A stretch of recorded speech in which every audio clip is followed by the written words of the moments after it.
It says a tank is 3/4 full of water. If 60 liters more are required to fill it up, how many liters can the tank hold? So, okay, I'm going to use initial gauge.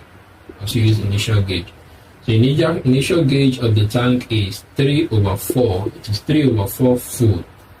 Now, take note in your mind. If it is 3/4 full, that means it is 3 out of 4. 3 out of 4 of the tank.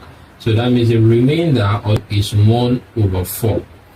Now, then the question proceeds and says, if 60 liters more are required, so I'm going to interpret that to the quantity required is 60 liters. So if the quantity required to fill up the tank is the 60 liters, we need to find an equivalence of this 60 liters in fraction. That means what fraction represents this 60 liters.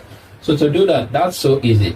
Since the tank was initially 3/4 full, then the remainder is 1 out of 4. That means for the tank to become full, we need to add 1/4 more liters of fuel to make it full. Since it is 3/4 full, that means 3 out of 4. When we say 3 out of 4, it means take away 3 from 4, we will be left with 1. So that means it's remaining 1 out of 4 to make the tank to be full. So this 1 out of 4, or 1/4 that is remaining, is the equivalence of this 60 liters. So the quantity, which is the quantity required to fill up the tank. So I'm going to say 60 liters, which represents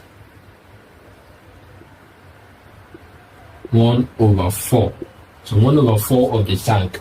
So 60 liters represent 1/4 of the tank, which is what is required to fill up the tank. So if 60 liters represents 1/4 of the tank, then we move on to the last question, the main questions of the problem. How many liters can the tank hold? So when we say how many liters can the tank hold, it's the same thing as capacity of the tank.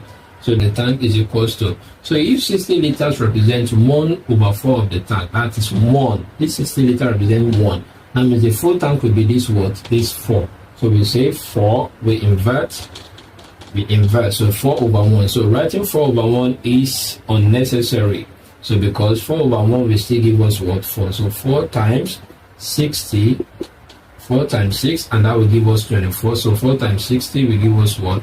240 liters. So